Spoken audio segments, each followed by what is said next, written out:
আমি কি বানালাম এইটা যদি তোমার 5 সেকেন্ডে বুঝতে পারো তাহলে তোমার জিনিয়াস। আর যদি না বুঝতে পারো তাহলে ভিডিওটা শেষ পর্যন্ত দেখো।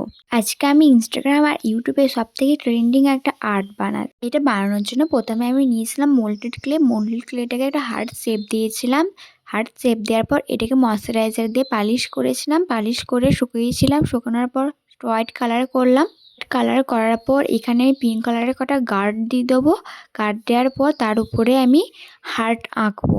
আমার অ্যাস্থেটিক সব জিনিসই খুব ভালো লাগে। যখনই দেখি অ্যাস্থেটিক কিছু বানানো যাবে তখনই সেটা আমি ট্রাই করার চেষ্টা করি। যেমন আজকে এটা আমি ট্রাই করছি। এতক্ষণে হয়তো অনেকজনই বুঝতে পেরে গেছো আমি কি বানানোর চেষ্টা করেছি। আর যদি এরকম জিনিস ট্রাই করার চেষ্টা করো তো এই ভিডিও দেখে তোমরা ট্রাই করতে পারো।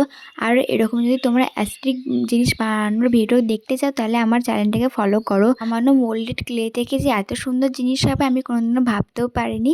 এটাকে আমি জুয়েলারি প্লেট হিসাবে ইউজ করব।